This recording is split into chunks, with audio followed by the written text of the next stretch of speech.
All right, Terry's holding the camera. We're at the HVI annual meeting right now. Got Lawrence Berkeley National Laboratory, Iain Walker, blower door master. I'm asking him questions. So, pen and piece of paper. So, Go. pen, paper. All right, great. So, what's the question? Blower door test. Yep. We suck on the house. We get one number. That's all the infiltration from all the gaps and cracks. It's all the holes. But yep. stack effect says that if warm air rises in the wintertime, air escapes through the top of the house. Hang on, just don't right. pop my bubble yet. All right. Okay, go. Building science theory. This is why I don't like building science theory, because it never works.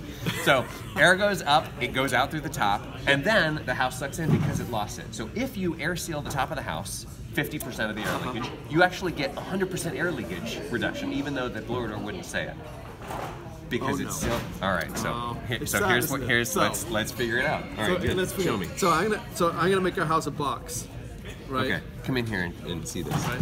And what you're saying is, if I put a hole in the bottom and a hole in the top, yes, and I seal off this hole, and then no air is going to go in and out of that hole. This is your premise. Yes. Right.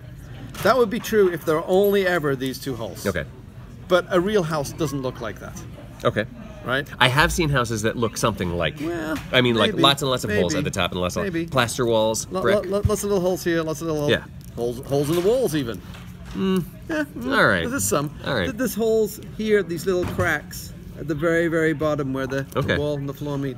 All right. There's all sorts of leaks everywhere. So yeah, you could seal up all of these leaks at the top.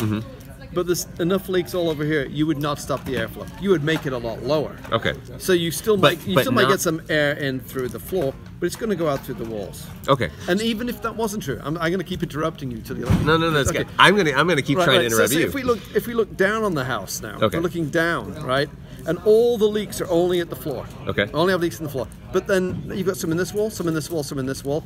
And if the wind blows this way, you know where I'm going to go with this, right? Sure. Even if all the leaks are in the floor or at the floor level, you could still have some inflow here, some outflow where it sucks on the sides, and who knows what's happening here.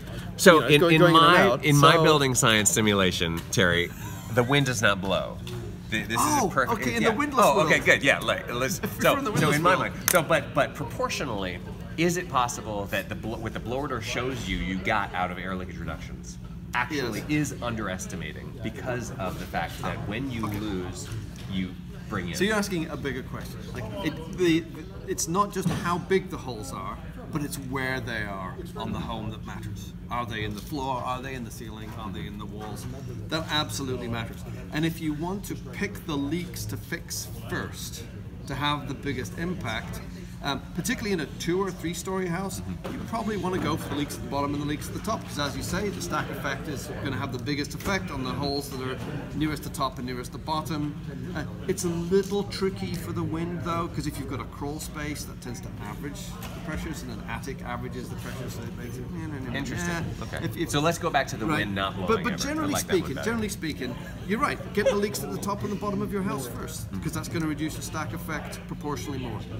So go in your attic, find all the big holes, seal them up. That's where we often find the biggest holes, by the way, as you know, because you've poked around enough attics and crawl spaces. Know that there's all sorts of interesting spaces in homes that connect the house to those things, and they're big holes. The holes you can put your head in, get those first. Yeah. Before you work the little ones. Anyway. Awesome. So I almost agreed with you. But all right. This is going to be an ongoing conversation, because I'm going to keep cornering Iain wherever I can find him at conferences like this. Thank you very much to HVI for bringing us together today for this thanks, HVI. Totally nerdy conversation. I hope that you have enjoyed this. Make sure to comment, like, subscribe, and tune in next time. Thank you, Terry.